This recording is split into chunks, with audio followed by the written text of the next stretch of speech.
날마다 살아나는 큐티 김양재 목사입니다. 오늘 큐티 말씀은 민수기 26장 35절에서 65절까지입니다. 하나님 아버지, 하나님 나라에 들어가는 새로운 세대가 될 수 있도록 말씀해 주시옵소서. 듣겠습니다. 하나님 나라에 들어가려면 첫째, 하나님의 보호하심을 믿어야 합니다. 오늘 35절부터 37절까지는 에브라임 지파의 인구 계수에 대한 기록이에요. 창세기에서 야곱은 장자인 므낫세가 아닌 차남인 에브라임을 먼저 축복했지요. 어제 본문에서 므낫세 지파는 1차 계수 때보다 그 인구가 2만 명 이상 현저히 증가했어요. 반면 장자의 축복을 받은 그 유명한 에브라임 지파는 1차 계수 때보다 8천 명이 줄었네요. 후에 에브라임 지파는 북이스라엘의 조상이 되지요. 그런데 요셉이 이방 여인과 불신 결혼한 것이 대를 이어 영향을 끼쳐서 북이스라엘도 이방과의 교제가 끊이지 않았어요. 결국 이런 환경이 우상 숭배로 이어져 북이스라엘은 파멸을 이루고 말았습니다. 그래서 아무리 강조해도 지나치지 않는 것이 불신 결혼에 대한 경고예요. 세상 세력이 좋아서 불신 결혼을 하면 그 상처와 죄악이 내 자녀에게까지 대물림 된다는 것을 꼭 기억하시기 바랍니다. 38절부터 41절까지는 요셉의 동생 베냐민 지파의 계수 기록입니다. 가장 규모가 작았던 베냐민 지파는 후에 북이스라엘과 남유다로 왕국이 분열될 때 유다 지파가 있는 남유다에 속하게 됩니다. 베냐민은 라헬이 약속의 땅에 들어가지도 못하고 산고 끝에 죽어가면서 길에서 낳은 아들이에요. 태생부터 비극적인 슬픔의 아들이지요. 저는 하나님이 베냐민의 이런 아픔을 기억하시고 유다의 동력자로 붙여주셨다고 생각을 합니다. 42절부터 43절까지는 단자손의 계수 기록이에요. 1차 계수 때보다 1,700명이 증가했어요. 그런데 요한계시록 7장을 보면 12지파를 언급할 때 이 단지파가 제외되었습니다. 열심히 예수를 잘 믿은 것 같은데 단지파처럼 천국에서 볼 수 없는 인생이 되면 안 되겠지요. 지금은 몰라요. 내 인생 여정 끝나고 주님 앞에 섰을 때 그때가 가장 중요한 거예요.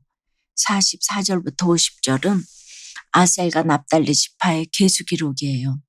둘 다 첩의소생인데 본처 아들이라고 무조건 맞고 첩의소생이라고 무조건 틀린 것은 아니지요. 각각 쓰임받는 모델이 있습니다. 51절에 보니 이스라엘 자손에 계수된 자가 60만 1,730명이었더라고 해요. 출애굽 1세대가 다 죽어서 남은 사람이 없을 줄 알았는데 총계를 해보니 1,820명만 줄었습니다. 주님이 내 죄를 징계하시면 아무것도 남지 않을 것 같지만 그저 명령하신 대로 말씀을 지키고 걸어가면 손해볼 일이 없어요. 인간의 역사는 흘러가고 쇠퇴하지만 40년 광야 생활 동안 그 어떤 사건에서도 하나님의 역사는 끊어지지 않았습니다. 어떤 상황에서도 끊임없이 우리를 보호하시며 구속사를 이루어 가시는 하나님이세요. 그래서 지나고 보면 내 인생에 잃은 것도 얻은 것도 모두 구원의 역사입니다. 적용해 보세요. 죄로 인해 다 끊어진 것 같았는데 돌이켜보니 하나님 지켜주시고 채워주셨다고 고백하게 된 것이 있다면 무엇입니까? 하나님 나라에 들어가려면 둘째, 하나님이 허락하신 것에 순종해야 합니다. 52절부터 54절에 여호와께서 모세에게 말씀하여 이르시되 이 명수대로 땅을 나눠주어 기업을 삼게 하라. 수가 많은 자에게는 기업을 많이 줄 것이요 수가 적은 자에게는 기업을 적게 줄 것이니 그들이 계수된 수대로 각기 기업을 주되라고 하세요. 계수의 목적은 명수대로 기업을 삼게 하는 것입니다. 명수대로, 즉 우리가 준비한 그릇만큼 하나님이 은혜를 채워주신다는 거예요. 내가 거룩한 만큼 하나님이 채워주시는 것이기에 차별이 없습니다. 그런데 차별이 없다는 것이 무조건 공동으로 분배한다는 것은 아니지요. 많이 순종한 자에게 많이 주고 적게 순종한 자에게 적게 주는 것은 차별이 아닌 공평입니다. 열심히 일해서 얻은 것을 일하지 않은 사람에게 나눠주는 것도 그래요. 그것은 공평이 아니에요.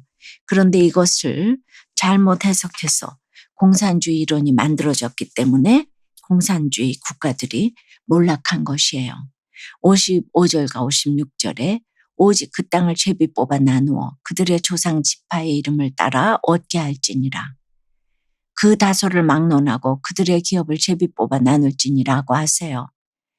각 지파가 어느 땅을 가질지 제비 뽑아 나누라고 하신 이유가 무엇입니까? 어느 땅을 누구에게 주느냐는 어려운 문제이기 때문에 논란의 여지를 없애고자 제비를 뽑게 하신 것이지요. 사람의 생각으로 이 문제를 해결하려고 해서는 안 된다는 거예요. 제비 뽑기는 하나님께 맡기는 것이에요.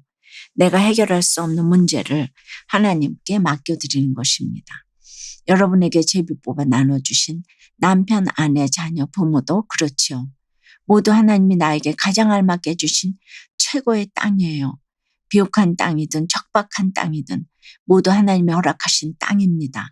그러므로 어떤 척박한 땅이라고 해도 그것이 하나님이 주신 땅임을 알고 순종하면 거기에는 상상치 못할 축복이 기다리고 있습니다.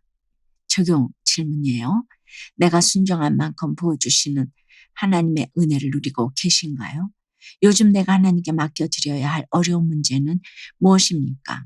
비록 지난날의 과오로 광야같이 힘든 시간을 보내고 있지만 구속사의 말씀으로 옛사람은 벗고 새사람을 입어 가나안 땅에 들어가기를 원한다는 한 성도님의 큐티인 묵상 간증이에요. 유교 집안의 장손으로 태어난 저는 30살에 하나님을 믿게 되었어요. 그리고 저와 같은 당대 신앙인인 아내를 만나 결혼했지요. 하지만 결혼 후 저는 하나님 주신 기업인 교회와 가정, 직장에 만족하지 않고 이혼과 음란에 빠져 살았답니다. 이후 유흥비를 마련하고자 아내 몰래 주식 투자를 하다가 빚을 지고 외도까지 하게 되었지요. 하나님은 제 마음속에 계속 찔림을 주셨지만 유교적 가치관이 있던 저는 수치를 당하는 게 죽기보다 싫었어요. 그래서 늘 죄를 숨기기에만 급급했답니다. 결국 전세자금 대출 만기를 앞두고 신용불량으로 대출이 막히는 한계 상황에 이르러서야 아내에게 이실직고할 수 있었어요. 그때 저는 제 죄가가 다 드러났으니 이혼당할 줄 알았어요. 하지만 아내는 제게 이혼을 요구하는 대신 믿음의 공동체에 이 사실을 알렸지요. 이후 저는 공동체의 관심 속에 말씀으로 양육을 받게 되었어요. 그러면서 비로소 제가 100% 죄인임을 고백하게 되었습니다. 이후 하나님은 오늘 51절 말씀에 계수된 이스라엘 자손처럼 당대 신앙인 저희 부부에 이어 모태 신앙인 두 딸도 믿음의 계보에 속하게 해주셨어요. 또한 어머니가 저희 죄 고백이 담긴 간증을 들으시고 교회에 나오시는 은혜를 베풀어 주셨답니다. 비록 지난날에 과오로 현재 광야 같은 시간을 보내고 있지만 날마다 주시는 구속사의 말씀으로 옛사람은 벗고 새사람을 입어 가나안 땅에 들어가기를 소원해요. 저희 적용은 아내에게 공인인증서를 맡기고 매달 월급 명세서를 보여주겠습니다. 집에서는 핸드폰 비밀번호를 해제하고 지정된 장소에 두겠습니다. 입니다.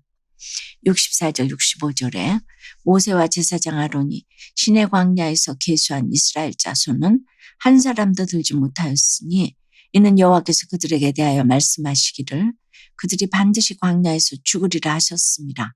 이러므로 여분네 아들 갈렙과 눈의 아들 여호수아 외에는 한 사람도 남지 아니하였더라고 해요. 정말 하나의 오차도 없이 약속의 말씀을 정확하게 이루시는 하나님이십니다. 사랑하는 여러분, 광야 생활만 실컷 하다가 마지막에 계수함을 받지 못하는 것만큼 비참한 인생이 또 어디 있겠습니까? 그러니까 지금 내가 계수함을 받았다고 기세등등할 것이 하나도 없습니다. 우리가 예수 그리스도를 믿음으로 구원을 선물로 받았지만 마지막까지 두렵고 떨리는 마음으로 이루어가야 할 구원이 남아있기 때문입니다. 날마다 말씀에 순종함으로 우리 인생의 마지막이 저주가 아닌 축복으로 결론 나길 주님의 이름으로 축원합니다. 기도드립니다. 주님, 출애굽하고 광야 훈련을 시작하며 이스라엘 자손을 계수한 것이 엊그제 같은데 어느새 40년이 지났습니다.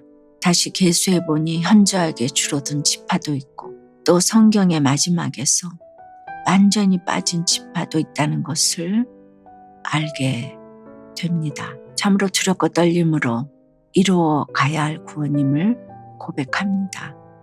하나님의 말씀에 순종한 여호수아와 갈렙만 가나안 땅에 들어가는 것을 봅니다.